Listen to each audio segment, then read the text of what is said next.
Bienvenidos amigos a nuestro programa Donde Dios llora. Un programa donde conocemos las realidades de la iglesia que sufre y pasa necesidad alrededor del mundo. La República de Honduras, ubicada en el centro del continente americano, es un territorio con una gran biodiversidad, tierra de belleza exuberante, con litorales tanto al Mar Caribe como al Pacífico. Un país que siempre aparece en las listas de los países más pobres del continente. En los últimos años, este país centroamericano ha tenido que enfrentar el terrible cáncer de la violencia y crimen de las pandillas, las cuales prácticamente han subyugado a la población. Estas condiciones intolerables de violencia e injusticia han desatado una gigantesca ola de migración hacia otros países, especialmente hacia Norteamérica. Para conocer la realidad de la iglesia en este país, tenemos nuevamente el gusto de contar en nuestro programa con la visita del señor Francisco Alday, productor católico de documentales. Francisco, bienvenido una vez más a nuestro programa. Muchas gracias, Jonás. Es un placer estar aquí. Francisco, la última vez que estuvimos conversando contigo, hablábamos sobre Bolivia y después también tuviste la oportunidad de visitar Honduras. ¿En qué año estuviste en Honduras? Estuve en Honduras en marzo de 2019 y la verdad que fue una estadía muy provechosa de la que me voy a sentir muy feliz de compartir.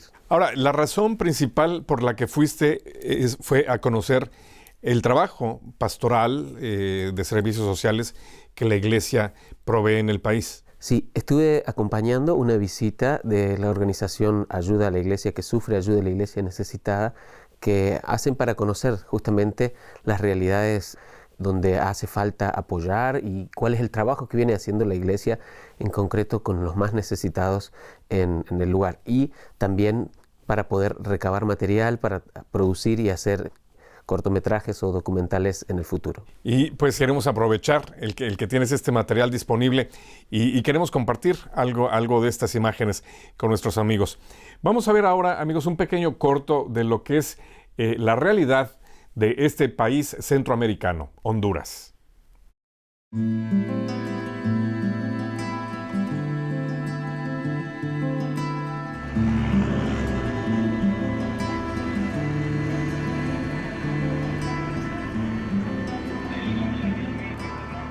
La migración es una dura realidad en Honduras. Hace poco los obispos escribimos un mensaje y una de las cosas que decíamos era esta: lo que más se exporta a Honduras son migrantes. Las causas están bien analizadas. Básicamente son dos: la pobreza y pobreza extrema y la violencia. Vivimos en un contexto de violencia y de extorsión. Si a una persona, a un joven le dicen o te unes a nosotros o si no, ya sabe lo que te espera. O si a una familia le dicen o paga la extorsión o si no, téngase las consecuencias. O paga o el joven se mete con ellos o si no, tiene que huir del país. Casi nadie se interesa por la gente pobre o en extrema pobreza. Entonces la gente va lidiando cómo hacer para la subsistencia, para sobrevivir. Actualmente en nuestro país el gobierno no se preocupa por esta realidad que vive nuestra gente realmente pobre.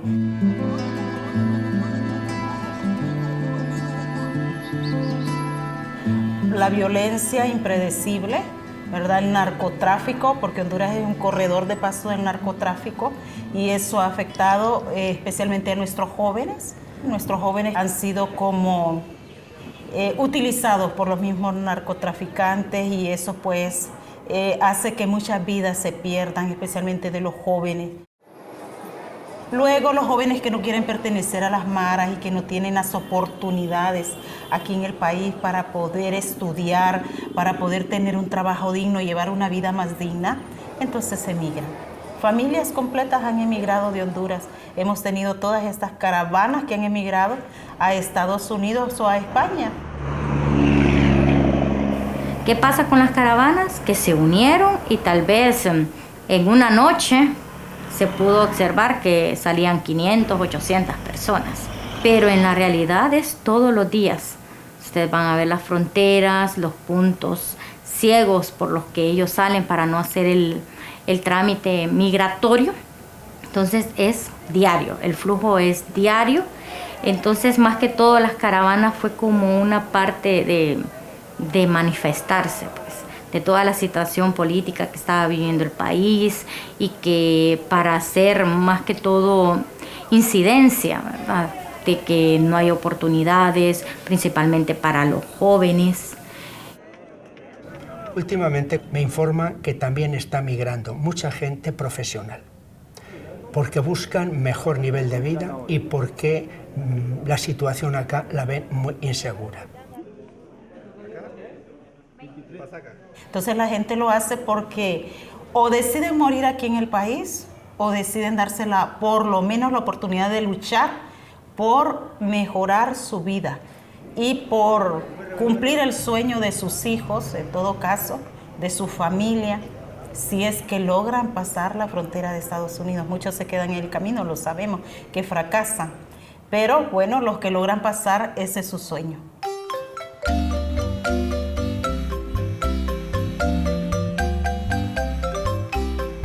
Honduras aún continúa siendo un pueblo religioso.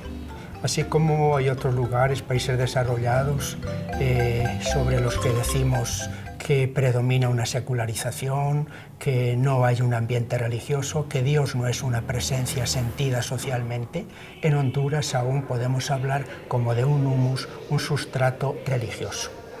Desde esa experiencia, desde ese sustrato, la gente encuentra precisamente en la fe una fortaleza.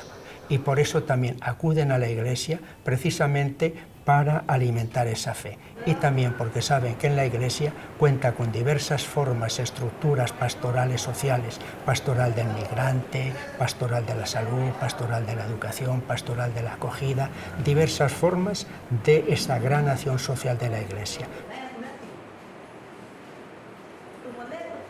Increíblemente, cuando hablamos con la gente, a pesar de todo este contexto tan abrumador, tan terrible que estamos viviendo, no nos asfixia. En el corazón de las personas está la esperanza. Realmente creemos que estos tiempos tan difíciles que estamos viviendo, desde la fe van a pasar. Mi corazón entona una canción, cuán grande es Él, cuán grande es Él. Porque es cierto, hay graves problemas, migración, violencia, pobreza extrema, inequidad social, pero también el pueblo hondureño tiene muchas cualidades. Es un pueblo muy acogedor, es un pueblo muy cariñoso, muy afectivo. El hondureño preparado y motivado es una persona con grandes capacidades y rendimiento.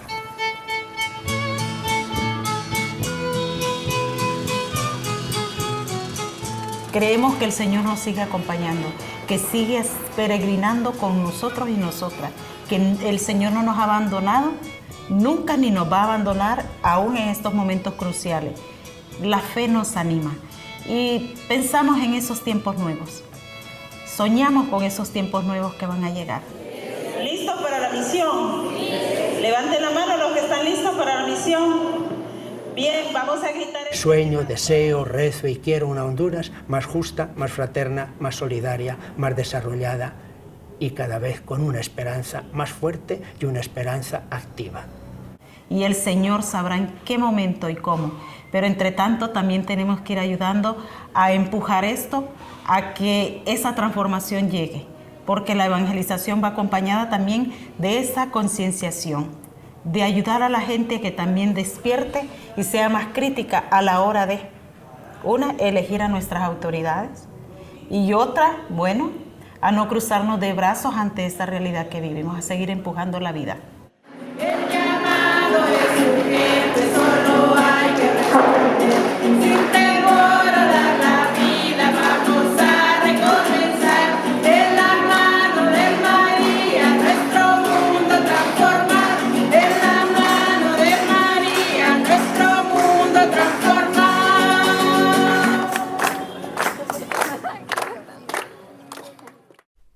Hoy nuevamente estamos conversando con el señor Francisco Alday, productor precisamente del corto que acabamos de compartir con ustedes. Francisco, se ve que es un país muy hermoso y sin embargo tiene esta triste reputación de ser un país muy pobre. En una de las estadísticas que encontré preparando el programa del 2016, aparecía que el 66% de la población viven en niveles de pobreza extrema. ¿Cómo fue tu impresión de esto? Sí, verdaderamente es impresionante poder encontrarse con estas necesidades extremas, como dices tú. Tuvimos por suerte, digo por suerte porque normalmente una visita turística no incluye estos No te da recorridos, acceso a esto. pero como acompañábamos una delegación de la iglesia, pudimos ir adentro, a tierra adentro, ¿no? En contacto bien con la gente e incluso visitar estas zonas que en Brasil se conocen como favelas, en Argentina villas de emergencia, bueno, estos bordos, ¿sí? Donde vive gente con lo mínimo, con realmente lo mínimo, con casas construidas absolutamente de manera efímera, o sea, casas que pueden ser destruidas con un simple viento o con una lluvia, y bueno, pero ahí vive la gente tratando de sobrevivir con lo poco que tienen, con mucho de donaciones y también con el apoyo que la iglesia hace para que se puedan mantener en estas necesidades. Mencionas precisamente lluvias y vientos. Honduras, desgraciadamente, ha enfrentado algunos desastres naturales, particularmente huracanes, en los últimos años, que han dejado una secuela devastadora. ¿Se puede ver todavía algo de estos daños? Sí, así es, sobre todo en el testimonio de la gente, quizás no era evidente. Claro, ya, no físico, pero no sí. No era una presencia física que uno pudiera descubrir, pero sí la gente cuando hablaba me mencionaba, esto era así hasta el terremoto de tal época, ¿no? Entonces a partir de aquí cambió todo y todo se tuvo que remodelar. Verdaderamente trajo cambios sociales, obviamente que también estructurales, y sí es una tierra azotada. Yo creo que lo metafórico de este hecho de que haya tantas calamidades de la naturaleza es también cómo se acompaña esto de las calamidades que está sufriendo en lo social, ¿no? Hoy en día Honduras, mencionabas el problema de la pobreza, el problema de los grupos pandilleros, de las maras, el problema del narcotráfico, son verdaderamente flagelos que están azotando como un viento, como un huracán o como un terremoto en esta tierra. Nación. Pero vamos a entrar en detalle en este asunto de la violencia un poco más adelante. Pero siguiendo un poquito con la cuestión económica del país, para conocer un poco lo que es la realidad, me llamó la atención también encontrar entre las estadísticas, Francisco, que es el país con el índice de contraste más alto en Latinoamérica en lo que respecta a niveles de ingreso. Es decir, es donde el país de Latinoamérica donde menos gente es más rica y más gente es más pobre. ¿Sabes alguna de las razones que hay detrás de todo esto? Bueno, las razones creo que son lamentablemente generales en gran parte de Latinoamérica, ¿no? Un crecimiento desigual que ha ido extrapolándose hasta llegar a términos como estos en los que está pasando Honduras. Pero más allá de las razones, lo que sí pude evidenciar en mi mirada un poco cinematográfica o de analizar desde lo visual, era increíble cómo en menos de 100 metros uno podía encontrar una vivienda fortificada con todo el equipamiento que se veía desde el exterior, que era de alguien que tenía mucho dinero, y en menos de 100 metros una casa absolutamente en estado de miseria. O sea, esa desigualdad que dices era absolutamente visible en un recorrido de unos pocos días en los que uno pudiera estar, ¿no? Entonces sí me dejó con la pregunta de cómo se puede llevar adelante una sociedad que tiene tal grado de desigualdad, porque obviamente que cada uno va luchando por sus intereses, pero a un ritmo muy diferente. No sé si tuviste la oportunidad de conocer un poco la opinión de los prelados de la Iglesia con respecto a las consecuencias que tuvo el golpe de Estado del 2009. ¿Esto generó algún cambio en la nación? Bueno, lo que te puedo comentar es justamente lo que me dijo el cardenal. Madariaga, que es un hombre que tiene una mirada muy profunda sobre la realidad y con el cual me sentí muy a gusto de poder compartir una entrevista, porque aprendí mucho de cómo él puede mirar la sociedad, y decía que bueno, Honduras hoy en día no tiene muy desarrolladas las industrias, que es una de las razones por las cuales la pobreza es tal, y que la zona industrial que sí hay, lo poco que hay, está en la ciudad de San Pedro Sula, que no es la capital. La capital es Tegucigalpa.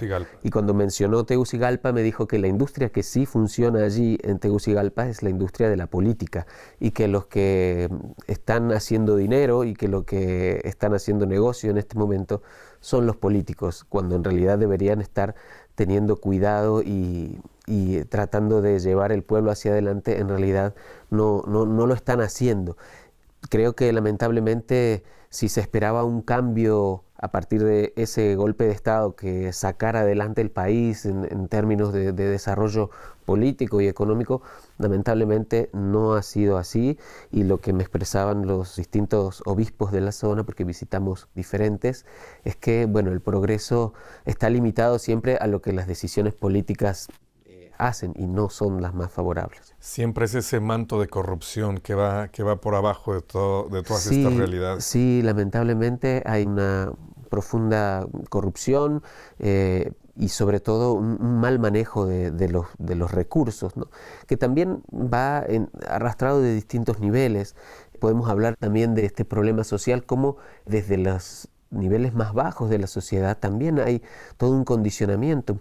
Me contaban que cualquier persona que quiera poner un negocio, cualquier tipo de emprendimiento por generar dinero, de entrada tiene que pagar ciertos permisos a las maras. Así es. Sí, esto es algo muy importante, Francisco, y qué bueno que lo abordas el tema, pero para que nuestra audiencia pueda tener una visión un poco más general, ¿qué es una mara? Una mara, me contaba también el cardenal, es un fenómeno que se importó un poco de los grupos pandilleros que estaban formados por latinos, en muchos casos, en Los Ángeles, en las ciudades del sur de California, alrededor de los 80 más o menos, fue importante estos grupos, y tenían, bueno, conexiones con los parientes o conocidos en Latinoamérica. Bueno, esto se fue importando y funciona como una especie, a mi modo de ver, funciona como una especie de pequeña mafia actual, ¿no? En la cual hay que estar en cierta medida protegido por el grupo o por la mara para poder circular con normalidad, con tranquilidad en tu barrio y tener tu negocio, y tienes que pagarles a ellos lo que le llaman comisión. El famoso derecho de piso. Si quieres hacer algo, su protección es una continua extorsión. Una continua extorsión que siempre va acompañado de mucha violencia, y que es la que hace que tengan poder, digamos, esa violencia. Y me comentaba también el obispo de San Pedro Sula, Monseñor Garachana, que ellos creían tener ya 365 diferentes títulos para diarios que hablen de lo mismo, que es decir, muerte y desastre y más muerte, ¿no? Porque todos los días tienen que poner en los titulares 8 personas han muerto, 4 personas han muerto, todo el tiempo números grandes para decir que hay un desastre de violencia en todas las regiones. En el 2012 alcanzó el pico de violencia, según encontré en las estadísticas, en el que llegaron a tener 20 homicidios al día. Sí. Esto es realmente una situación de guerra.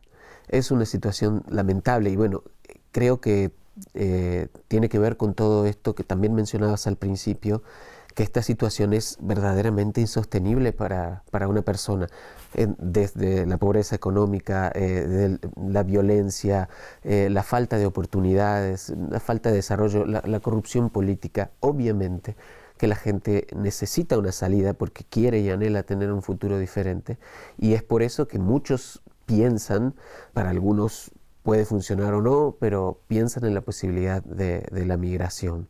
Y el fenómeno de la migración, Francisco, pues causa también verdaderos estragos en la nación, porque no nada más es que se van estos ciudadanos, pero estas familias quedan rotas, quedan desintegradas, y esto al mismo tiempo vuelve a generar llamémoslo así, un caldo de cultivo que fomenta el desarrollo de la delincuencia.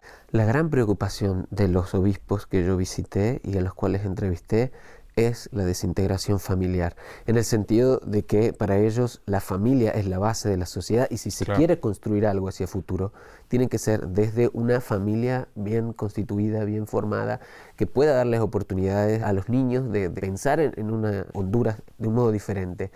En eso están trabajando los obispos, muchos de ellos tienen proyectos para poder trabajar de una manera diferente en la sociedad. Obviamente que también están trabajando con las cosas más puntuales, o sea, con la migración hay muchas pastorales específicas para los migrantes. Pero ¿qué tipo de ayuda o de servicio presta la Iglesia a los migrantes que se van? ¿O a los que están de paso? Bueno, ayuda en todas las instancias. En San Pedro Sula es una de las ciudades donde más se concentran los migrantes porque justamente van a buscar la última oportunidad de ver si consiguen trabajo en una fábrica o en alguna industria que es donde hay, y al no conseguirlas, bueno, salen en dirección hacia el norte.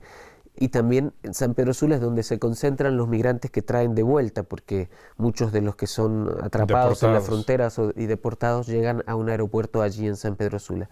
Entonces, lo que la Iglesia hace es primero tratar de ayudarlos a darles oportunidades cuando están en la decisión de salir o no salir, tratar de darles condiciones mínimas para poder vivir. Pero una vez que la realidad supera las necesidades son demasiadas, entonces, ellos tienen que salir. Y al volver, también los acoge. Hay una congregación de escalabriñanas, unas hermanas escalabriñanas que se encarga precisamente de atender a las personas en el aeropuerto cuando vuelven y decirles, qué necesitas para ir hasta tu casa, cuáles son tus necesidades en este momento, y tratar de recibirlo luego de toda la frustración que fue hacer un viaje terrible, porque también esa es otra cosa. Desde que salen a Honduras ya empieza toda un sinfín de sufrimientos y luego volver fracasado. Imagina todo lo que puede haber pasado en el camino. Bien dices que es una jornada sin fin de sufrimientos, pero hay algo que todavía lo hace más cruento todo esto, y es el caso de que hay menores. Desgraciadamente Honduras es el país del que salen más menores sin acompañamiento de adulto. Esto es terrible, Francisco. Para que un chico, para un adolescente, decida irse solo, es porque de verdad tiene que estar viviendo una situación extrema. Sí, verdaderamente es extremo. Sí, realmente creo que las situaciones por las que pasan en los que yo pude percibir, estas personas que deciden desintegrar la familia, enviar a sus niños o irse incluso a veces con niños pequeños y todo esto, es realmente terrible. Y digamos que también hay una parte de falsa ilusión, ¿no? De creer que realmente hay una solución en Estados Unidos del otro lado de la frontera, y no siempre pasa por eso. A veces esas ilusiones no solo han servido para crear un escape de esta realidad en la que están todos los días, pero no llega a nada. También es cierto, hay algunas personas que sí han llegado a Estados Unidos y han podido establecerse de alguna manera u otra, pero seguramente de estas caravanas que han salido no llega a ser un porcentaje muy significativo. Evidentemente, eso tiene que ser uno de los principales retos que tiene la Iglesia en el país en estos años. Acompañado de este reto, ¿qué otras dificultades tiene la Iglesia? Bueno, obviamente que el trabajo social es muy fuerte, ¿no? En este tiempo, la familia, como te decía, es uno de los ejes, tratar de ayudar en lo social, pero a la vez también la gente tiene mucha fe y participa de manera muy activa en la iglesia. Así que las también hay que las parroquias se ven llenas de gente, hacen falta templos. Justamente la Asociación Ayuda a la Iglesia Necesitada estaba allí tratando de visitar casas parroquiales y templos que se han construido ante la necesidad de poder acoger de manera mejor Claro, porque la iglesia trabaja por los pobres y bueno, y los pobres también quieren acercarse a la fe. Lamentablemente también han crecido muchas sectas y muchas iglesias de tipo evangélico que tratan de también sacar provecho de la situación, porque ante la desesperación... ¿Se hace mucho proselitismo de estas sectas evangélicas en católicos? La verdad que no me tocó hablar específicamente sobre eso, pero sí pude ver que obviamente Honduras tiene una raíz católica y el catolicismo en Honduras lleva cientos de años y estas nuevas formas evangélicas son algo reciente que está creciendo puntualmente por la necesidad de la gente de creer en algo, de ver alguna salida, de tener algún horizonte hacia dónde esperar algo.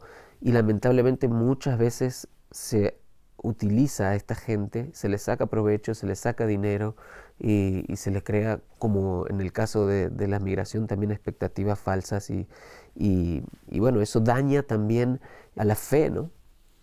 Ya mencionabas la persona del cardenal Madariaga. Él, inclusive a nivel en el escenario internacional de la Iglesia Católica, pues es un personaje muy relevante. Pero en su país, en su nación, ¿cuál es su rol como líder de la Iglesia? La impresión que tuve en los días que compartí con él es que es una persona muy querida, verdaderamente muy querida, muy respetada y también que es cercana de la gente, del pueblo, digamos. Uno conoce de Cardenal Madariaga por ahí, que su presencia en el Vaticano, en el cónclave, en las conferencias que ayuda al Papa en sus decisiones, pero la verdad que también está cerca del pueblo, está cerca de las personas que sufren. Estuvimos ahí en un encuentro de preparación para catequistas que él guiaba y todo. O sea, me parece una persona muy sencilla. Y un pastor. Y un pastor con olor a oveja, con una mirada clara y precisa. Francisco, pues te agradecemos muchísimo que hayas compartido nuevamente con nosotros estas experiencias de una más de tus aventuras conociendo las realidades de la Iglesia. Con mucho gusto, ha sido también un placer para mí compartir esto y bueno, me quedo también comprometido con este hermoso pueblo de Honduras porque la verdad la gente es muy cálida, la ciudad también tiene su belleza y el paisaje es inmejorable, pero hace falta rezar por ellos y tenerlos en el corazón. Y gracias a ustedes también, amigos, por habernos acompañado en un programa más de Donde Dios Llora. Si quieren conocer acerca de la labor que la Iglesia hace en Honduras, los invitamos a que contacten la información al final de este programa. Muchas gracias. Que Dios los bendiga.